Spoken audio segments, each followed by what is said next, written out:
ಅಮಾನತು ಮಾಡ್ತಕ್ಕಂಥ ಪಕ್ಷದಿಂದ ಅಮಾನತು ಮಾಡ್ತಕ್ಕಂಥ ನೋಡಿ, ಯಾರು ತಪ್ಪು ಮಾಡಿರೋರು ಯಾರೇ ಆದರೂ ಕಾನೂನು ಪ್ರಕಾರ ಅವ್ರಿಗೆ ಶಿಕ್ಷೆ ಆಗಬೇಕು. ಅದರಲ್ಲಿ ಎರಡು ಮಾತಿಲ್ಲ, BJP ಎರಡು ಮಾತಿಲ್ಲ. ಈಗಾಗಲೇ ನಾನು ನಮ್ಮ ವಿಪ್ಗೆ ಹೇಳಿದ್ದೀನಿ, ನೋಟಿಸ್ ಸರ್ವ್ ಮಾಡೋಕ್ಕೆ ನಮ್ಮ ವಿಪ್ಗೆ ಎಕ್ಸ್ಪ್ಲನೇಷನ್ ಕೇಳಿ ಹೇಳಿದ್ದೀನಿ. ಅವರು ಕೂಡ ಹೇಳಿದ್ದಾರೆ, ಯಾರೋ ಸ್ವಾಮೀಜಿ ಇದೆಲ್ಲ ಕುತಂತ್ರ ಮಾಡಿಸಿದ್ದಾರೆ ಅಂತ ಆಡಿಯೋನು ಬಿಡುಗಡೆ ಆಗಿದೆ. ಸೊ ಬೆಂಗಳೂರಲ್ಲಿ ಒಂದು ಟೀಮ್ ಮಾಡಿಕೊಂಡು ನಾವು ಮಾಡ್ತಾಯಿದ್ದೀರಿ ಅಂತೇಳಿ ಎಲ್ಲ ಆಡಿಯೋನು ಬಿಡುಗಡೆ ಆಗಿದೆ. ಸತ್ಯಾಸತ್ಯತೆ ಹೊರಗಡೆ ಬರಲಿ. ಈಗ ನಮ್ಮನ್ನು ಕಾಂಗ್ರೆಸ್ ಅವ್ರು ಕೇಳೋಕ್ಕೆ ಮುಂಚೆ ಅವರ ಸೈಲ್ ಅಂತ ಇದ್ದಾರಲ್ಲ, ಸಾವಿರಾರು ಕೋಟಿ ಮೈನಿಂಗು ಲೂಟಿ ಹೊಡೆದು ಜೈಲಿಗೆ ಹೋಗ್ಬಿಟ್ಟು ಬಂದು ಜೈಲಿಗೆ ಶಿಕ್ಷೆನೂ ಆಗೋಗ್ಬಿಟ್ಟಿದೆಯಲ್ಲ. ಯಾಕೆ ಏನು ಕ್ರಮ ತೆಗೆದುಕೊಂಡಿದ್ದೀರಾ ನೀವು? ಮರ್ಡರ್ ಕೇಸಲ್ಲಿ ಇದ್ದಾರಲ್ಲ ನಿಮ್ಮ 3 ಜನ. ಇಲ್ಲಿ ಚಿತ್ರದುರ್ಗ ಮರ್ತೇ ಹೋಗಿದೆ, ಚಿತ್ರದುರ್ಗ ಮೇಯ್ನು ಸಾವಿರಾರು ಕೋಟಿ ಹವಾಲ, ಸಾವಿರಾರು ಕೋಟಿ. ಅವರು ಜೈಲಲ್ಲಿದ್ದರಲ್ಲ, ಅವ್ರ ಮೇಲೆ ಏನು ಕ್ರಮ ನಮ್ಮನ್ನು ಪ್ರಶ್ನೆ ಮಾಡ್ತಾವ್ರೆ, ಏನು ಮಾಡಿದ್ದೀರಾ ಅಂತ. 5 ಲಕ್ಷ ಇಸ್ಕೊಂಡಿದ್ದಕ್ಕೆ ಇಲ್ಲಿ ಸೀಸ್ ಆಗಿರೋದೇ 150 ಕೋಟಿ. ಇನ್ನು ಸೀಸ್ ಆಗದೆ ಇರೋದು 1500 ಕೋಟಿ ಐತೆ.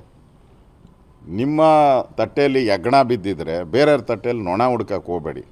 ನಾವು ಯಾರೇ ತಪ್ಪು ಮಾಡಿದ್ರು ಶಿಕ್ಷೆ ಆಗಬೇಕು, ಇದರಲ್ಲಿ ಮುಲಾಜೆ ಇಲ್ಲ. ನಾನು ಈಗಾಗಲೇ ನೋಟಿಸ್ ಕೊಡೋಕ್ಕೆ ನಾನು ನಮ್ಮ ವಿಪ್ಗೆ ಸೂಚನೆಯನ್ನು ಕೊಟ್ಟಿದ್ದೀನಿ.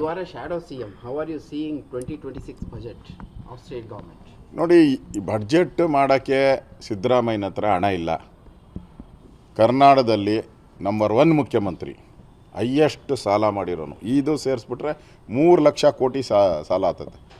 ಕರ್ನಾಟಕದಲ್ಲಿ ಉಳಿದಂಥ ಒಂದು 10-12 ಜನ ಮುಖ್ಯಮಂತ್ರಿಗಳಿದಾರಲ್ಲ, ಅವರೆಲ್ಲರೂ 2 ಲಕ್ಷ ಸಾಲ ಮಾಡಿಲ್ಲ.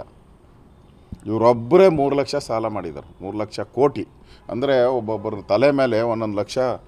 ನಾನು ಸಾಲನೇ ಮಾಡಿಲ್ಲ ಅಂತ ಯಾರೋ ಹೇಳ್ತಾರಲ್ಲ, ಕೆಲವರೆಲ್ಲ ಹೇಳ್ತಾ ಇರ್ತಾರೆ ನಾವು ಸಾಲನೇ ಮಾಡಿಲ್ಲ ಅಂತ. ಅವ್ರ ತಲೆ ಮೇಲೂ 1 ಲಕ್ಷದ ಮೇಲೆ ಸಾಲ ಹೋಗ್ತದೆ ಅಂತ ನನಗನ್ಸ್ತತೆ. ಇದು ಮ್ಯಾಜಿಕ್ ಮಾಡೋ ಬಡ್ಜೆಟ್ ಅಷ್ಟೇ, ಮ್ಯಾಜಿಕ್. ಈಗ ನಾವು 3% ಒಳಗಡೆ ಇರಬೇಕು. ಕಳೆದ ಬಾರಿ 2.95% ಬಂದುಬಿಟ್ಟಿದ್ದೀರಿ ನಾವು, ಇನ್ನು ಕಡಿಮೆ. ಈ ಕರೆಕ್ಟಾಗಿ ಅವ್ರು ಲೆಕ್ಕ ಮಾಡಿದ್ರೆ ಆದಾಯ ಎಲ್ಲ ಕುಸಿತ ಆಗಿದೆ. ನಿಮಗೆ ಟ್ರಾನ್ಸ್ಪೋರ್ಟಲ್ಲಿ ಆದಾಯ ಕುಸಿತ ಆಗಿದೆ, ರೆವಿನ್ಯೂಯಲ್ಲಿ ಆದಾಯ ಕುಸಿತ ಆಗಿದೆ, ಸೇಲ್ ಟ್ಯಾಕ್ಸ್ ಅದರಲ್ಲಿ ಆದಾಯ ಕುಸಿತ ಆಗಿದೆ.